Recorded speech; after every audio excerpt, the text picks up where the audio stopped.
faz aquele... Está sendo gravado. Eu quero começar lendo um versículo que está em 1 Samuel 15, 22, você não precisa abrir, mas vocês já podem deixar marcada a Bíblia em Jonas, tá? 1 Samuel 15, 22 diz assim: Samuel, porém, respondeu: Acaso tem o Senhor tanto prazer em ofertas de holocaustos e em sacrifícios quanto em que se obedeça a sua palavra? A obediência é melhor do que o sacrifício, e a sujeição é melhor do que a gordura de carneiros. Amém? Eu estive lendo o livro de Jonas e eu gostaria de compartilhar aquilo que Deus falou comigo a respeito desse livro. Jonas é um dos livros dos profetas menores e tem 4 capítulos, né? Para quem não sabe, Jonas é um profeta hebreu. E a primeira vez que ele aparece na Bíblia é lá em 2 Reis, no capítulo 14, quando ele profetizou a restauração das fronteiras de Israel. Então, eu vou parafraseando no livro ali, vocês podem ir acompanhando daí, tá? O profeta Jonas, ele recebeu do Senhor uma palavra, uma ordem, né? Deus disse para ele assim: olha, vai depressa lá na cidade de Nínive, depressa, inclusive, e pregue contra ela, porque a sua maldade subiu até a minha presença. E aí, o que Jonas fez? Jonas embarcou para Tarsis, para fugir do Senhor. O Senhor mandou ele para cá, ele foi para lá, né? Tentou, pelo menos. Então, aqui a gente entende que Jonas desobedeceu a ordem de Deus. Que babado, né? A Bíblia diz assim em Salmos 139: Para onde poderia eu escapar do teu espírito? Para onde poderia fugir da tua presença? Jonas tentou fugir, né? Da ordem de Deus, tentou fugir de Deus.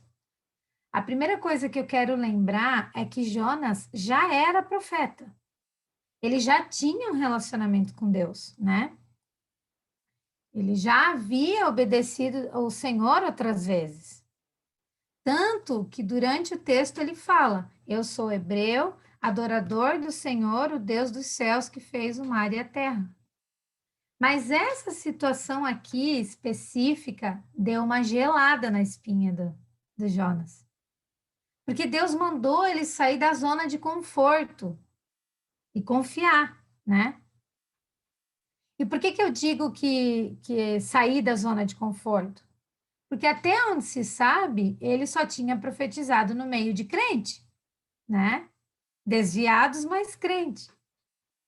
E eu vou dizer uma coisa, mesmo que a pessoa conhece a Deus, mas não caminha com o Senhor, não ouve, né, as ordenanças do Senhor, mas ainda assim, elas sabem que, né, a pessoa que já ouviu falar de Deus, mas não caminha com o Senhor, ela sabe do poder de Deus. Tanto que Deus sempre foi conhecido nos outros povos que adoravam outros deuses. E eles sempre respeitaram o poder desse Deus. Então, às vezes, né, esse tipo de pessoa nunca se atreve a falar mal de Deus. Você pode perceber. Um desviado, por exemplo, né, não, uma pessoa que se desviou dos caminhos do Senhor, ele pode não estar caminhando com Deus, mas ele não fala mal. Tá me ouvindo bem? Tá. Então, quando a gente analisa a situação, o que parece ser mais fácil? A gente falar para uma pessoa de Deus, para alguém que já caminhou com Deus, mas está desviado, ou para um satanista, um macumbeiro? É muito mais fácil a gente falar de alguém que já conheceu a palavra, que já esteve com o Senhor, né? E eu não me refiro aqui ao que a pessoa vai ouvir, porque a gente sabe que a obra é do Espírito Santo, mas eu me refiro a nós mesmos, né? Quando a gente vai levar a mensagem. É muito mais desconfortável você encarar Sodoma e Gomorra do que Corazim e Betsaida, não é? Então, nessa situação, o negócio apertou para o Jonas. Porque o desafio agora era pedreira. Porque, para quem não sabe, Nínive ficava na Assíria e era uma região de inimigos de Israel. E esse povo de Nínive, ele era conhecido pela sua crueldade, por executarem, empalamarem. Para quem não sabe, empalar é introduzir uma estaca pontiaguda, né, por baixo da pessoa até que atravesse todas as entranhas. Então, era execução, era empalação, era decapitação. Eles removiam a pele das pessoas por prazer, eles arrancavam as pálpebras para a pessoa queimar no sol, né? Fora prostituição, feitiçaria, magia e tudo o que tinha lá, era muita barbaridade. Eles levantavam montanhas de crânios, eles colecionavam corpos de pessoas que eles matavam, como se fosse um mérito. Então, assim, esse era o cenário de Nínive para onde Deus mandou Jonas ir. E ele tentou fugir. Então, a gente, é claro que não justifica, mas é compreensível, né? E aí eu pergunto, quem nunca fugiu de Deus? Não é? Quem nunca fugiu de uma ordenança de Deus? Quer ver um exemplo clássico de fugir de Deus? É quando ele te manda sair do trabalho e ficar com os teus filhos em casa, auxiliando seu esposo, discipulando seus filhos, tendo relacionamento com ele, ouvindo o que ele quer. Mas você olha para as dificuldades e diz: ah, não tem como, capaz que vou parar de trabalhar, vai faltar dinheiro. É impossível isso dar certo. Não vou aguentar ficar em casa sem fazer nada. Mas você sabe que ele te deu uma direção. Você sabe. Você sabe que ele disse: olha, esse emprego que você tá, você tem que mentir, você tem que enganar as pessoas. Você sabe que ele falou que é para você trocar de emprego. Você sabe que ele falou que é para você encher a boca de água quando o teu marido está falando. Quem recebe a ordem de Deus sabe, né? Então, você olha o cenário e resolve fazer o quê? Fugir para Tarsis. Por quê? Porque olha o cenário e não olha para o tamanho do poder de Deus, não é? Não é Deus que nos sustenta? Não é Deus que nos sustenta, eu preciso ajudar Deus. Então, eu vou tomar umas decisões aqui. Jonas não foi para Nínive porque ele achou que ele morreria. Ou seja, ele teve medo. Ele não acreditou que aqueles bárbaros se converteriam, ou seja, ele foi incrédulo. Ele achou que eles não ouviriam o que ele ia falar. Ele achou que era com o braço dele. Então a gente percebe que ele olhou para todo o cenário, ele olhou para as circunstâncias. E aí começa a liberar. Quando a gente olha para as circunstâncias, a gente tira os olhos do Senhor, começa a liberar acesso, portas começam a se abrir dentro de nós, a gente chama de brecha, né? Para o espírito do medo entrar, para o espírito da dúvida entrar, para a ansiedade entrar, para a incredulidade entrar. E tudo isso leva à desobediência ao Senhor. E mais, a Bíblia diz que o Senhor, porém, fez soprar um vento forte sobre o mar e caiu uma tempestade tão violenta que o barco ameaçava se arrebentar. A Bíblia diz ali no texto de Jonas. Porque quando nós estamos fora da vontade do Senhor, isso é muito sério. Quando a gente está fora da vontade do Senhor, nós podemos até navegar por um tempo, mas não demora muito, irmã, a tempestade chega. E o perigo dessa tempestade é que ela é bem maior que as outras. Sabe por quê? Porque nesse caso, quem envia a tempestade é o próprio soberano. E quem é que vai me proteger da tempestade do próprio Deus? Meu Deus. Mas, Susana, Deus envia a tempestade? Bom, a Bíblia diz em Hebreus 12:6 que o Senhor, ele disciplina quem ele ama, ele educa todo aquele que ele recebe como filho. Sim, ele envia a tempestade. Sabe o que ele faz? Ele usa a tua vontade independente para te disciplinar. Qual era a vontade do Jonas? Fugir para Tarsis. Onde aconteceu a disciplina? No caminho do objetivo independente de Jonas, no caminho de Tarsis. Ah, então eu preciso, né? Eu preciso trocar de emprego. Não, vou ficar aqui porque eu acho que aqui está certo. Ali você, ó, leva a sarrafada. Aí não entende o que está acontecendo. Não entende? Não fecha a boca quando precisa e leva a sarrafada. Aí não entende. Tempestade se levantando, irmã. A tempestade aqui é a vara da desobediência. A Bíblia não fala da vara, a vara da desobediência. A consequência por não cumprir o que lhe foi ordenado. Não foi qualquer pessoa que mandou Jonas ir. Foi o próprio Deus. Deus falou com ele. E essa tempestade que Jonas enfrentou, ela é diferente daquela tempestade que ocorre, por exemplo, lá em Marcos e Mateus, que Jesus está no barco, lembra da história? Marcos 4:37. Ora, levantou-se grande temporal de vento e as ondas se arremessavam contra o barco, de modo que o mesmo já estava para se encher de água. Jesus estava na polpa, dormindo sobre o travesseiro. Eles o despertaram e disseram: Mestre, tu não te importa que pereçamos? E ele, despertando, repreendeu o vento e disse ao mar: Acalma-te, emudece. E o vento se aquietou e fez-se grande bonança. Ou seja, aqui é muito claro que essa tempestade era um ataque do inimigo. A gente percebe, inclusive, porque Jesus estava indo libertar um homem em Gadara. Isso aconteceu no caminho. E quando um ataque surge, é porque um decreto foi proclamado. Então, no mundo espiritual, já se sabia o que aconteceria. Quando Jesus chegasse naquele destino, o gadareno seria liberto de tudo que ele vivia, né? Daquela demonhada toda lá. E aqui Jesus nos mostra que quando o ataque vem, nós devemos nos posicionar para cima do inimigo. Porque Jesus não disse assim, Pai, obrigada, Pai, tire agora essa tempestade do nosso caminho, nos livre dessa tempestade. Não, ele repreendeu o ataque. Ele falou com o ataque. Inimigo, sai agora. Dor, sai agora. Medo, eu te repreendo. Ansiedade, bata em retirada. Ele fala com o mundo, fala com a tempestade. Mais de um tipo de tempestade, né? Tem essa tempestade que se levanta em meio. Estão me ouvindo? Porque deu um aviso aqui de que estava. Tem essa tempestade que se levanta em meio à calmaria do lago, que é ataque, como esse caso da tempestade de Jesus que estava no barco, né? Inclusive, Paulo fala em Atos 20:19, ele diz assim: servindo ao Senhor com toda a humildade, lágrimas e provações que pelas ciladas dos judeus me sobrevieram.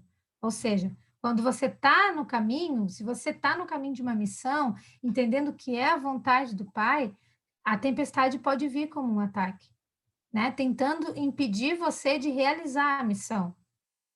E tem a tempestade por disciplina, que é como esse caso de Jonas. Ou seja, quando você tenta seguir um caminho sem Deus, quando você não pergunta para Deus, né? Então você sabe o que tem que fazer e não faz.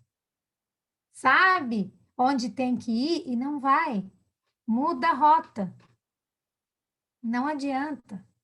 Olha, eu vou dizer uma coisa para você, não adianta. Crente que o próprio Deus elege, crente que o próprio Deus separa para ele, crente que Deus escolhe para manifestar o reino, jamais vai conseguir ter a vida longe de Deus, porque ele escolheu.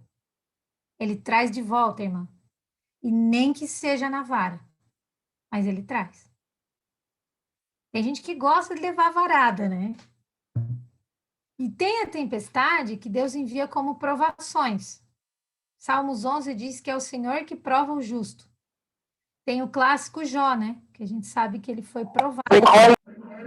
Estava passando por provação. As provações, elas servem para testar a nossa fé. Tiago mesmo disse, né?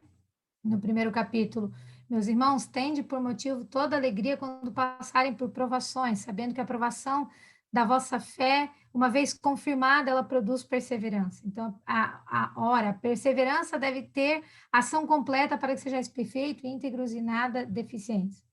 Então, a aprovação, ela ajuda, né? Faz a gente amadurecer.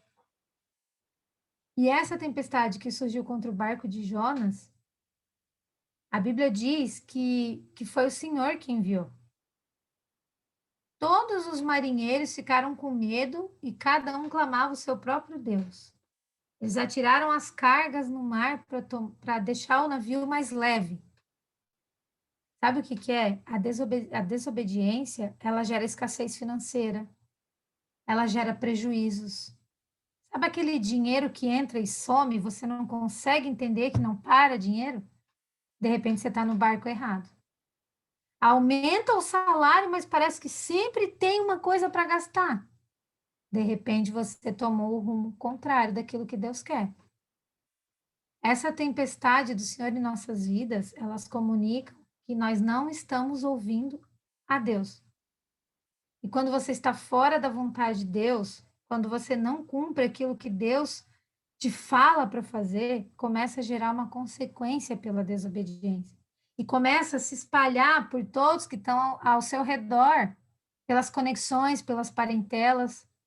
Não é só você que vive a tempestade. Porque os marinheiros não tinham nada a ver com quem era Jonas. Nem serviam ao Deus soberano. Mas por estar em conexão com ele, recaiu sobre todos. Olha como isso é sério. E Jonas, onde é que estava nessa hora? A Bíblia diz que Jonas estava dormindo profundamente. Porque a desobediência, ela nos afasta de Deus de tal maneira que a gente não percebe que, embora muitas vezes participando de grupos, indo em igreja, reuniões, mesmo orando, mesmo jejuando, nós já estamos dormindo espiritualmente. O capitão foi até Jonas e disse: Como é que você pode ficar aí dormindo? Levante-se e clame ao seu Deus, talvez ele tenha piedade de nós e não morramos. Veja que o capitão foi um instrumento de Deus na vida de Jonas. Lembra que a gente falou um tempo atrás sobre os dons de operação? Acho que a Cris citou hoje também, né? Ou a Daia, né? Acho que foi a Daia. Lembra da mula de Balão que Deus usou para falar com ele? Aqui foi o capitão que chegou lá e disse: Jonas, você tá dormindo, cara, desperta. Olha para você, tá vivendo uma vida de morno. Você acha que ir na igreja para tomar ceia uma vez por mês resolve a tua vida, Jonas? Tu não vai sair da tempestade. Cara, não adianta. Tu fica fazendo a tua rotina religiosa e não ouve o que Deus quer. Vai ficar aí na tempestade. E leva tudo junto ainda, o povo. Então, os marinheiros combinaram entre si de tirar a sorte para descobrir quem era o responsável, porque até então eles não sabiam, a gente sabe o que a gente está lendo, né? E por que que essa desgraça tinha se abatido sobre todos. Com certeza eles já tinham feito essas viagens várias vezes, sempre deu tudo certo, justamente naquela vez estava dando aquele perrengue todo. Então, eles tiraram a sorte e caiu sobre Jonas, né? E daí começaram a perguntar: quem é você? Qual é a sua profissão? De onde você vem? Qual é a tua terra? A que povo tu pertence? E aí Jonas responde: Eu sou hebreu, adorador do Senhor, o Deus dos céus que fez o mar e a terra. E aí ele contou que estava fugindo de Deus. E aí eles ficaram apavorados e perguntaram: Cara, o que foi que tu fez? Tu tá maluco? Como é que tu vai fugir de Deus? Como é que tu vai desobedecer a Deus, cara? Até o ímpio percebe a importância de ser fiel e confiar no seu Deus. Até o ímpio. E o mar cada vez mais agitado. Aí eles perguntaram: e agora? O que que a gente vai fazer para que o teu Deus se acalme? Para que acalme esse mar? E o mar cada vez mais agitado. Jonas disse para eles: Olha, sabe de uma coisa? Me pega, me joga no mar, que ele vai se acalmar. Pois eu sei que é por minha causa que essa violenta tempestade caiu sobre vocês. Eu vou dizer algo para você. Felizmente, Jonas, naquele momento, admitiu que estava no caminho errado e se entregou. Porque ali, se Jonas continuasse com seu coração obstinado, achando que está certo, que não, que é aqui, eu vou ficar aqui, tudo bem. Ali, seguindo seu caminho sem Deus, todos morreriam. Não era só ele, todos morreriam. Todos ao redor de Jonas morreriam por causa da obstinação dele. Só que sabendo da fama do Deus de Jonas, que esse é o Deus que salvou o povo do Egito, que abriu o Mar Vermelho, que derrubou tudo as coisas aradas de Jericó. Todo mundo sabia desse Deus. Eles ficaram com medo de atirar Jonas no mar e de Deus atribuir a morte dele aos tripulantes, né? Os caras tinham mais temor a Deus do que o próprio crente. Meu Deus! E aí o que que eles fizeram, né? Tentaram levar o barco para a margem, não deu certo, o mar cada vez mais violento. E aí os marinheiros começaram a clamar ao Senhor, ao Deus de Jonas. Senhor, nós suplicamos, não deixe a gente morrer, por favor. Olha, né, não tá tendo outra saída aí, mas não caia, né, sobre nós a culpa de matar esse Jonas aí, porque tu, Senhor, fizeste o que desejavas. Então eles começaram a orar, pedindo para que Deus não colocasse a culpa neles por ter que jogar Jonas no mar e, consequentemente, tirar a vida dele, né? O que que eles fizeram? Pegaram Jonas, jogaram ele naquele mar agitado que estava, e a Bíblia diz que no mesmo momento o mar se aquietou. Se aquietou porque estava livrando os tripulantes da morte. E aí o Senhor começa a entrar com misericórdia sobre aqueles homens que clamaram a Ele. E a Bíblia diz que ao verem isso, os homens adoraram o Senhor com temor, ofereceram sacrifícios e fizeram votos. Ou seja, eles se converteram. Até na sua desobediência o Senhor é exaltado. Porque toda ação de Deus gera uma conversão. Toda ação de Deus. Ou pelo menos deve ser através da nossa vida, né? E na sequência a Bíblia diz que o Senhor fez com que um grande peixe engolisse Jonas e ele ficou dentro do peixe 3 dias e 3 noites. Aqui eu quero fazer uma observação que talvez você ainda não saiba, mas Jonas morreu. A gente pode ver isso lá no capítulo 2. Então Jonas, do ventre do peixe, orou ao Senhor, o seu Deus, e disse: Na minha angústia clamei ao Senhor, e ele me respondeu: Do ventre do abismo gritei, e tu ouviste a minha voz. Essa versão aqui é ao meio da revista atualizada, e a palavra aqui é ventre do abismo. A King James, ela diz ventre do inferno, e a NVI usa ventre da morte. Mas a palavra aqui, em hebraico, ela está escrito Sheol. E essa palavra é usada para se referir ao mundo inferior dos mortos, morada dos mortos, lugar do qual não há retorno. Ou seja, a palavra que diz que a pessoa estava no lugar onde os mortos ficam. Jonas estava morto. Eu sei que você tinha aquela imagem, né, do Jonas vivo com uma vela dentro da barriga da baleia, mas não foi isso que aconteceu, não. Infelizmente, não foi isso, não. Jonas estava morto. Na sequência, no versículo 3, ele diz: Pois me lançaste no profundo do coração dos mares, e a corrente das águas me cercou, todas as ondas e as tuas vagas passaram por cima de mim. Então eu disse: Lançado estou diante dos teus olhos. Tornarei porventura a ver o teu santo templo? E aí ele começa a suplicar ao Senhor. As águas me cercaram até a alma do abismo. Aí esse abismo aqui, quando fala no versículo 5, ele tá, realmente não é o Sheol, ele está se referindo ao abismo das profundezas do mar. E as algas se enrolaram na minha cabeça. Versículo 6, ele diz: Desci aos fundamentos dos montes, desci a terra cujos ferrolhos, as trancas, se correram sobre mim para sempre. Ou seja, ele diz assim: Olha, eu fui lá para o lugar dos mortos e as portas se fecharam. Mas na sequência ele diz: Contudo, fizeste subir da sepultura a minha vida, ó Senhor, meu Deus. Quando dentro de mim desfalecia a minha alma, eu me lembrei do Senhor e subiu a ti a minha oração no teu santo templo. E aí no final ele diz: Ao Senhor pertence a salvação. Aleluia. E aí o versículo 10 diz que o Senhor falou com o peixe e esse peixe vomitou Jonas na terra. A palavra Sheol ali, usada para se referir ao abismo, né? Ela significa mundo inferior dos mortos, morada dos mortos, lugar onde não há retorno. Ou seja, a palavra que diz que a pessoa estava onde os mortos ficam. Mas tem um último significado dessa palavra que eu não falei ainda. Ela significa também que o justo não é abandonado ali. Olha que tremendo essa tradução, esse significado, né? O justo ali não fica. Ou seja, o Senhor não abandona o justo lá no fundo do poço. Ele não abandona o justo na tempestade. E o Senhor deu ordens ao peixe, ele vomitou Jonas em terra firme. É por isso que lá em Mateus, no capítulo 12, no Novo Testamento, Jesus usa Jonas como uma analogia. Quando os fariseus e os escribas começam a pedir um sinal para ele, né? Ele disse que o sinal seria o de Jonas. Por quê? Porque Jonas esteve morto 3 dias e 3 noites e reviveu. Lá no mundo dos mortos, ele clamou. E como o justo não é abandonado ali, ele reviveu. Aleluia.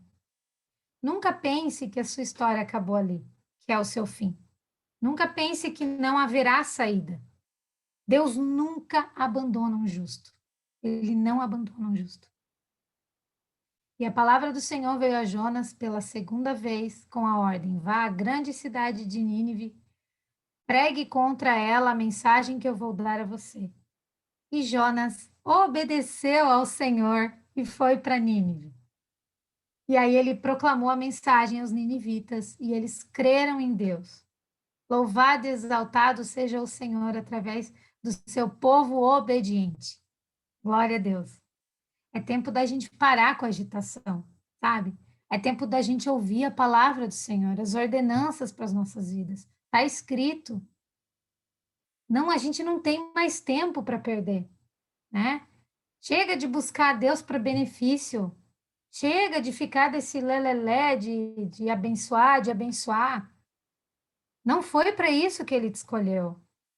O final é sempre obedecer, sim ou sim, ele vai te levar a esse caminho. A gente conversou no Efatá, seja agora ou seja no milênio, a gente vai ter que obedecer. Então faça agora isso, comece a observar, comece a perguntar para Deus qual é o barco que você tem que entrar para não pegar a tempestade. Lembrar que somos imagem e semelhança de Jesus, que nosso propósito é sermos igual a Ele é nosso modelo.